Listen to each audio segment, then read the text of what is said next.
Cindy looks amazing. Like I've never seen her before. That's Brenda.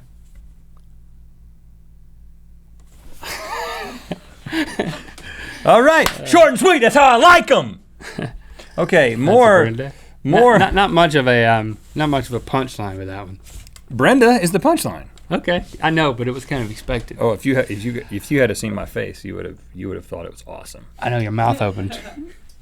All right, I got 3 honorable mentions. First of all, I love inventions, and I know that we were kind of making fun of those people, but I love those people. I wish I would have gone on record at the top and said that. I love people who will go out on a limb and say, you know what, I'm going to spend $300 because this crazy idea just might work. I applaud them for it.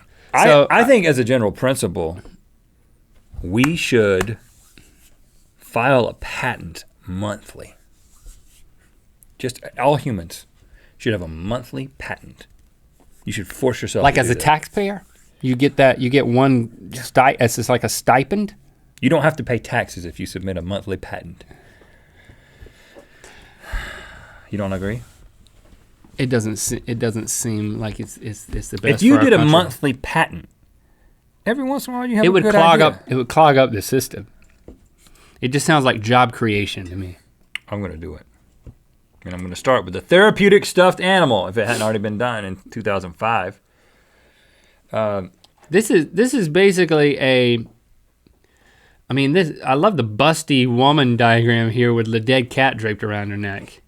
Striking a pose, man. Look at her. I think this is an adult product. Sassy. Because it's an herb-filled animal that also includes illuminated eyes, which are energized by a battery recharged by a solar cell positioned on the exterior surface of a stuffed animal. It's basically a stuffed animal that smells like aromatherapy. It's like a potpourri possum. It's and you drape it around your neck. It looks like a dead cat, a dead monkey, or a dead dragon draped around your neck. Oh, what does that smell? That's my dead dragon. This cat that's around my neck. It's the dead cat smell. That one seems kind of stupid. Is there an herb that you really like? Like thyme? I like that stuff that rosemary? A lot of stuff that's dill. No, like soap. The masculine smelling minty soap. What's that? Masculine mint. Masculine mint soap. What's that stuff called? No, like masculine mint soap. It smells like musk. What they put on hot towels at a barber shop. It opens your eucalyptus. Okay, you could put I want eucalyptus leaves and a dead koala around your neck. that doesn't. I think that's still available. She hasn't closed the loop here. Hey, you want to smell my dead koala? Actually, every single inside should match the outside of the animal. So the cat should smell like dead birds, or what would a cat smell like if it had to smell good? What make What would a cat smell like if it had? What is the good smelling herb counterpart to a cat? Because koalas have got a eucalyptus. Catnip. What is catnip anyway?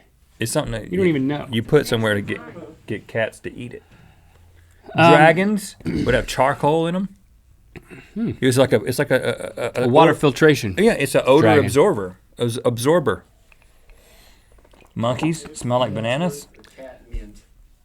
Here's one. 1987, Charles R. Leverett invented the apparatus for inhibiting digit sucking.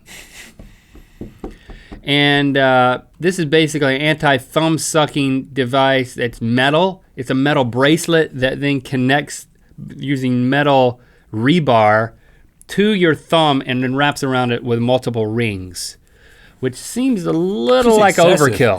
It's excessive, man. It can also attach to a finger because, as you know, some people aren't thumb suckers, they're finger suckers. What? Who sucks fingers? No, I knew a kid that sucked his 2 middle fingers like this.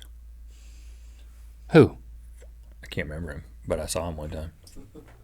I can't remember him, but I saw him. It was a kid. It was one of the little kids that, when you're a father, you meet these other little kids at birthday parties and et cetera. I didn't keep up with it. I don't know. Maybe his he name. had just closed those 2 fingers in like the no. sliding door to minivan. And his mom was like, "Yeah, he sucked on those 2 fingers."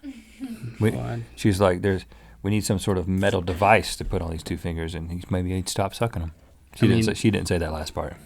My granddad's solution was to offer to buy me a skateboard. Whoa, you were skateboard eligible by then, and you were still sucking your thumb? Actually, you know what? I just got confused. He offered me the skateboard to not bite my fingernails. Hey, 13-year-old Link, you stop sucking your thumb, I'll get you a skateboard. I did suck my thumb as a kindergartner, but I meant that was fingernails. Yeah. Right, I got confused. The way they broke me from sucking my thumb was I just realized how stupid it was one day. Okay, it makes you look like an idiot. I was like, this is stupid. It's not good for your palate. No, bad. How about this, Link? A cheese filter in a cigarette. 1966, back in the heyday of smoking, they came out with this idea to put a particulate cigarette filter which comprises particulate milk-derived cheese used alone or in a mixture with particles of charcoal. So basically, it's smoking a Cheeto. The mixture will remove a materially higher percentage of tars and nicotine from tobacco smoke than can be removed with grated cheese alone. Because just in case, since your first thing is to definitely put cheese in the cigarette, we know you're going to do that. Grated cheese is not going to work as well as this particulate milk-derived cheese. Cheetos, I think is what that is. Wow. This is great to market to kids. Hey kids, you want to smoke a Cheeto? But does it have a cheese flavor? Because if it does, that's a great idea. Cheese-flavored cigarettes. They have like minty cigarettes. Could you put smoked Gouda in there? Well, just put regular Gouda. And then you eat it after. Right. See, it's like smoke your Gouda. It's so Gouda. It's so Gouda for you. It's not. The Surgeon General will be all over that. In 66, smoke your Gouda. Smoke your Gouda. It's so Gouda for you. Back in 66, you could say anything though, man. That was before those laws. It's so Gouda for you.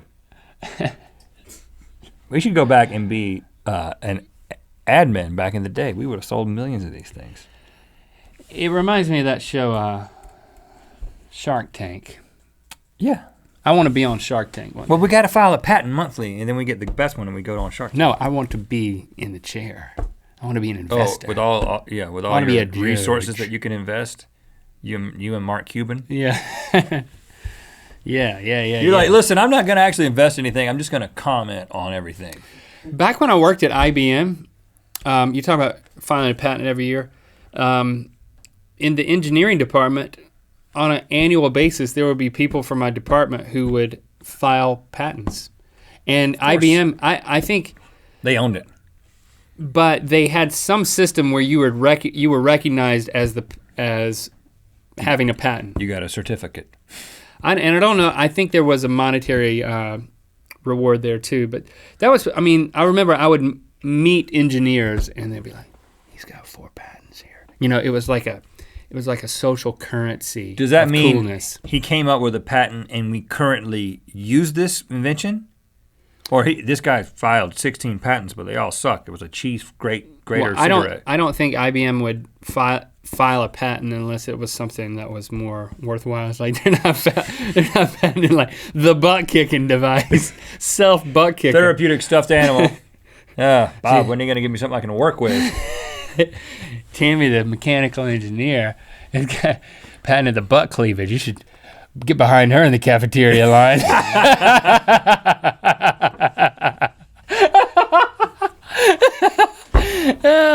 Was there a cafeteria? There was a cafeteria too. Did you eat there every day? No. I never. How many times a week did you eat at the cafeteria? I don't. It's weird because I just remembered there was a cafeteria. I mean, I worked at a building off-site for the first few years, so I had to bring my lunch. But when I ate at the I would bring my lunch and go to the cafeteria with the people who were buying at the cafeteria, and then 2 days a week, I would eat in the cafeteria. That's not bad. And it was kind of like the Google cafeteria, where it's like they had all this stuff, but you had to pay for it. At Google, you go to their cafeteria, you don't have to pay for it. You just eat it. Mm-hmm. And it's fancy stuff. There's like a chef. I mean, this was downgraded below that, but... we should get a cafeteria. Or a gift certificate to the K&W. Do they have K&Ws out here? No.